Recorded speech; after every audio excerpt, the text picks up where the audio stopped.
ప్రియమైన క్రైస్తవ సేవకులారా, పాస్టర్లారా, విశ్వాసులారా, మీ అందరికీ ఈ దినము ఒక విషయాన్ని తెలియచేయాలనుకుంటున్నాను. అదేంటంటే, బైబిల్ చదివిన వారు మీకు తెలిసి ఉంటుంది. 2వ రాజుల గ్రంథం 5వ అధ్యాయము 1 నుంచి చివరి వచనాలు. నయమాను అనేటువంటి ఒక కుష్ఠరోగి వాడు ఎలీషా దగ్గరికి వచ్చినప్పుడు అతని యొక్క కుష్ఠరోగము నయమైపోతుంది. అయితే దానికి బదులుగా నయమాను ఎలీషాను తన దగ్గర ఏదైనా బహుమానం తీసుకొనమని చెప్పి బ్రతిమాలగా ఎలీషా ఏమి కూడా తీసుకోడు, వద్దని చెప్తాడు. అయితే ఈ నయమాను తిరిగి వెళ్తూ ఉన్నప్పుడు మార్గ మధ్యంలో ఎలీషా దగ్గర శిష్యుడిగా ఉన్నటువంటి గెహాజీ ఖచ్చితంగా నేను అతని దగ్గరికి వెళ్ళి అతని దగ్గర ఎంతో కొంత ధనాన్ని సమకూర్చుకోవాలన్న దురుద్దేశంతో పరుగున వెళ్తూ ఉన్నప్పుడు నయమాను వెనక్కి తిరిగి గెహాజీని గమనించి వెంటనే తన గుర్రమును దిగి అంతా క్షేమమేనా అని అడుగుతాడు. అయితే ఈ గెహాజీ అంతా క్షేమమే అని చెప్పేసి ఎలీషా చెప్పాడు అని అతనితో చెప్పి ఆ ఇద్దరు శిష్యులకు 2 మణుగుల వెండి మరియు 2 జతల దుస్తులు కావాలనని నా యజమానుడు పంపించాడని చెప్పి చెప్తాడు.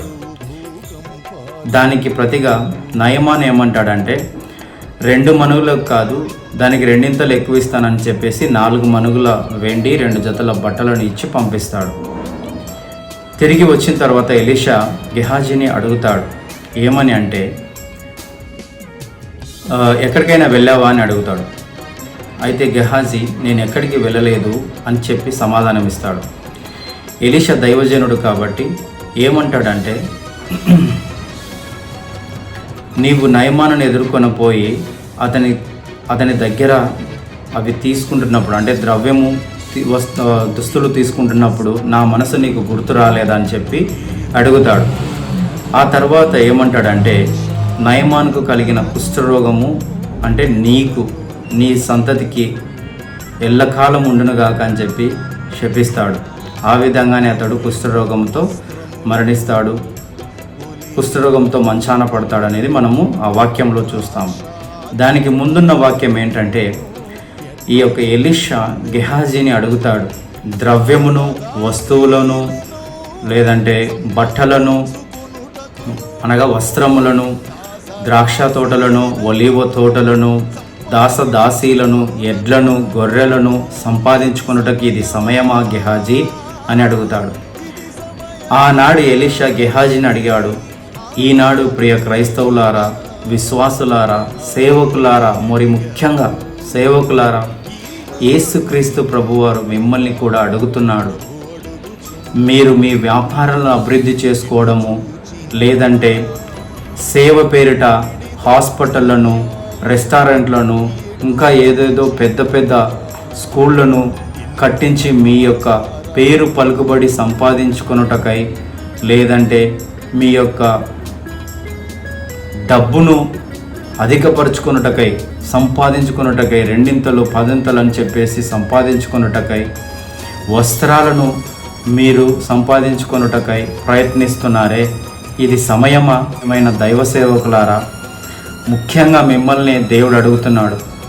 మీరు సంపాదించుకుంటున్నారే ఇంతటి సంపాదన, అది సంపాదించుకొనుటకి ఇది సమయమా చెప్పండి.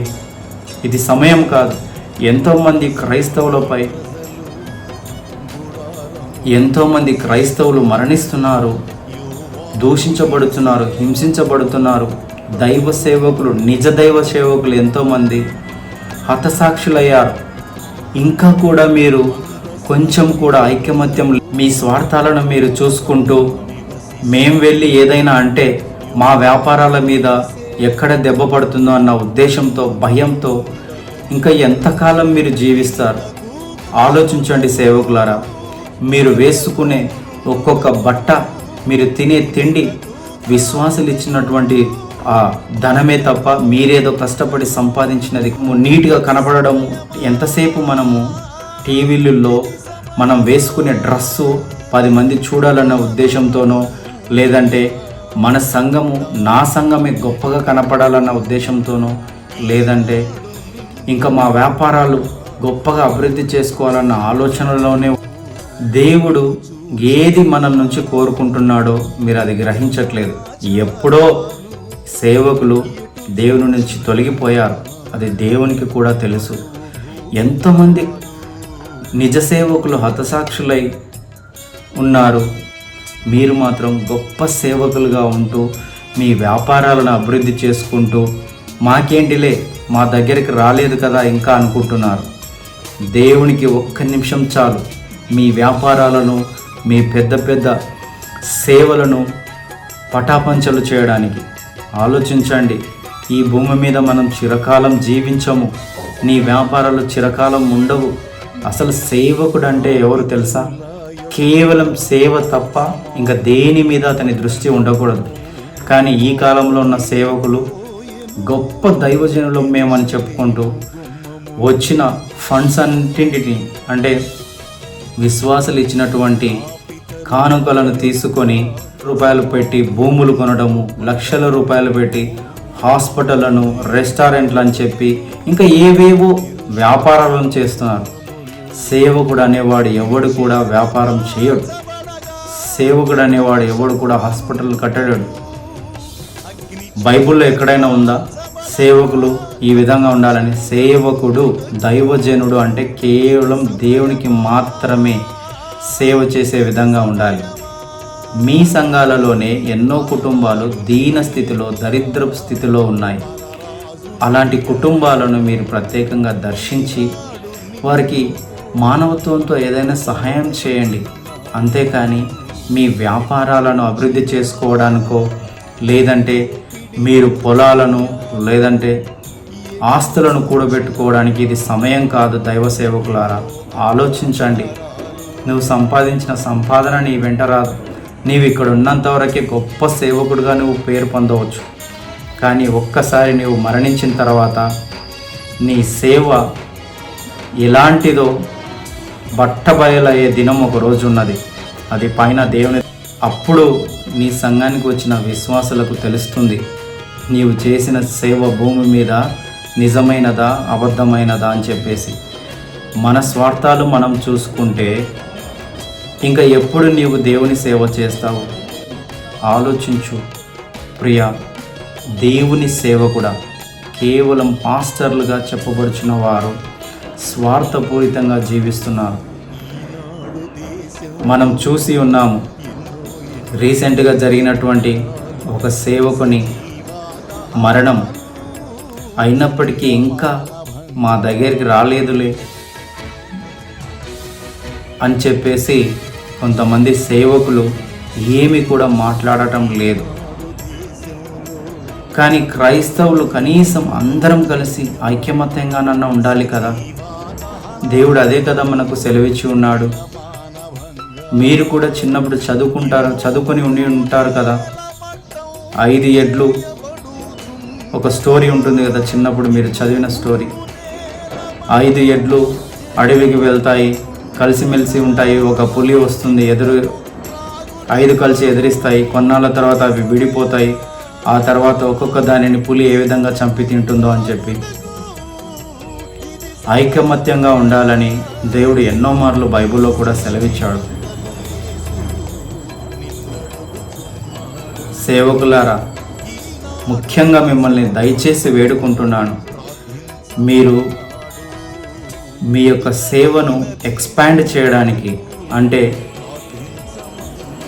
ప్రతి ఊరిలో మీ సంఘాన్ని స్థాపించడానికి మీరు ప్రయత్నిస్తున్నారు.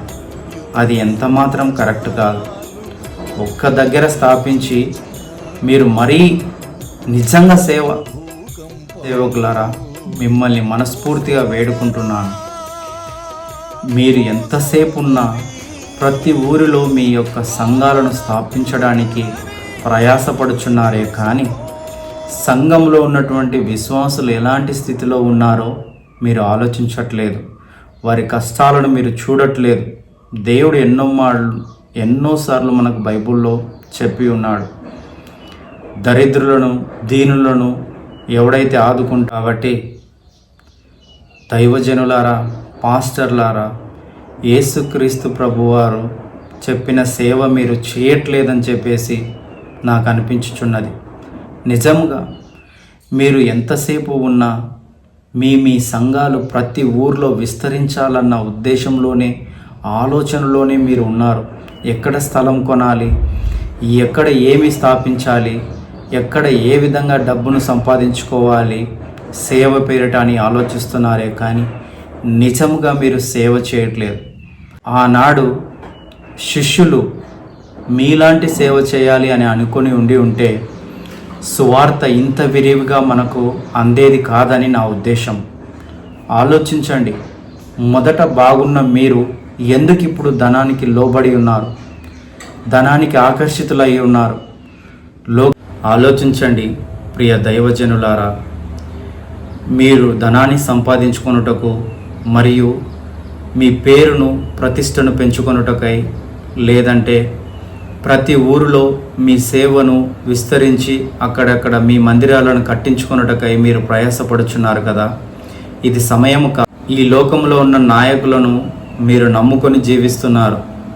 మీరు సంపాదించినటువంటి మీ సంపాదన లేదంటే మీ వ్యాపారాల మీద ఎక్కడ దెబ్బ పడుతుందో అని చెప్పేసి ఎవరు ఆ రాష్ట్రాలకు ముఖ్యమంత్రిగా ఉంటారో వారిని నమ్ముకొని మీరు జీవిస్తున్నారు.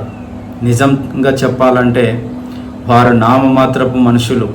మీరు వారిని నమ్మి మీ వ్యాపారాల మీద ఎక్కడ దెబ్బ పడకుండా ఉంటుందో అని చెప్పేసి వారిని నమ్ముకొని జీవిస్తున్నారు కదా.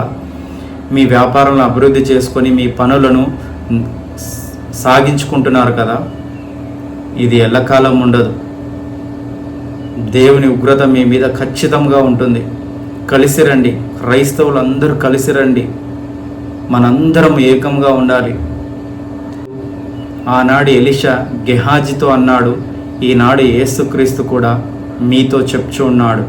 కాబట్టి ఇప్పటికైనా మీరు ఆలోచించి మీ ఆలోచన, మీ దృష్టి మీ డబ్బు లేదంటే మీ వ్యాపారాలను అభివృద్ధి చేసుకునే దాని మీద కాకుండా కేవలం సేవ మీద ఉంచి, కేవలం విశ్వాసులను కూడా ఒకసారి మీరు దర్శించి మీరు నిజమైన సేవ చేస్తూ దేవుని దృష్టిలో మంచి వాళ్ళుగా జీవించాలని, కేవలం ఆయన మీద మాత్రమే ఆధారపడి జీవించాలని దేవుని నామంలో మిమ్మల్ని వేడుకొంచున్నాను.